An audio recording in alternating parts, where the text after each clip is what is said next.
வாங்க, நீங்க கேளுங்க. உங்களுக்கு அதிலிருந்து விடுதலை இயேசு உங்களுக்கு தருவார். அடுத்த சாட்சி சகோதரர் ரவிச்சந்தர் கேஜிஎஃப். என்னுடைய மகளுக்கு தற்போது 14 வயது ஆகிறது. அவள் பிறந்ததிலிருந்தே இருதயத்தில் பிரச்சனை காணப்பட்டது. இருதயத்தில் ஒரு பக்கம் சுத்தமாக செயல்படவில்லை. இருதயத்தில் 3 இடத்தில் ஓட்டை இருந்தது.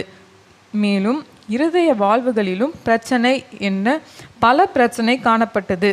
இதனால் ஆரம்பத்தில் ஒரு அறுவை சிகிச்சை செய்தார்கள். ஆனால் அவளால் ஒரு 10 அடி கூட நடக்க முடியாது. மூச்சு வாங்கும், இதயத்தில் வலிக்கும். மருத்துவர்கள் இருதயம் முழுவதுமாக பலவீனமாக இருக்கிறது, 10 வயதிற்கு பின்பதாக அறுவை சிகிச்சை கண்டிப்பாக செய்ய வேண்டும், இல்லாவிட்டால் உயிருக்கே ஆபத்து என்று கூறிவிட்டனர். இவளால் எந்த ஒரு வேலையும் செய்ய முடியாது, அதிக நேரம் பேச முடியாது, எப்பொழுதும் படுத்தேதான் இருப்பாள். பள்ளிக்கும் சரியாக செல்லவும் முடியவில்லை. இந்த நிலையில் சென்ற மாதத்தில் அதிக பிரச்சனை ஏற்பட்டதால் அறுவை சிகிச்சை செய்ய மருத்துவரை அணுகினோம். மருத்துவமனையில் கடந்த 10 நாட்களாக அறுவை சிகிச்சைக்காக அனுமதித்திருந்தோம்.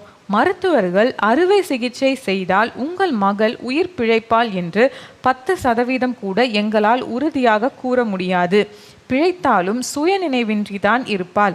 ஆனால் அறுவை சிகிச்சை செய்யாவிட்டாலும் உங்கள் மகள் சீக்கிரமாகவே இறந்து விடுவாள் என்று கூறினர். இதனால் குடும்பமே சோகத்தில் இருந்தோம். இந்த நிலையில் 2024 மார்ச் மாதத்தில் 21ஆம் தேதி காலையில் அறுவை சிகிச்சைக்காக காத்திருந்தோம். மிக கஷ்டமான இந்த சூழ்நிலையில் இயேசு விடுவிக்கிறார் ஊழியத்திற்கு 24 மணி நேர ஜெப மையத்திற்கு ஃபோன் மூலம் ஜெபித்தேன். ஜெபித்த ஊழியர் ஒருவர் என்னிடம் கர்த்தருக்கு சித்தமானதுதான் நடக்கும், பயப்படாதீர்கள் என்று மிகவும் ஒரு ஆறுதலான வார்த்தைகளை கூறி ஜெபித்தார்கள்.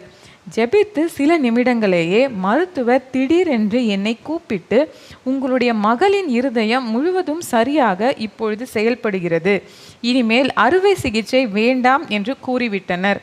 எங்களுக்கு அதை நம்பவே முடியவில்லை. அந்த அளவு ஆச்சரியமும் சந்தோஷமுமாக இருந்தது. மருத்துவமனையில் இருந்து வந்து பின்பதாக என் மகள் நன்றாக இருக்கிறாள், நன்றாக சாப்பிடுகிறாள். எந்த ஒரு பலவீனமோ இருதயத்தில் வலியோ எதுவும் அவளுக்கு ஏற்படவில்லை. இப்பொழுது எல்லா வேலைகளையும் செய்கிறாள். இயேசுதான் என் மகளின் இருதயத்தை தொட்டு சுகப்படுத்தி உள்ளார். எல்லா மகிமையும் இயேசுவுக்கே உண்டாவதாக. இது ஒரு கிரகிக்க முடியாத சாட்சி இல்லை, இது ஒரு அற்புதமான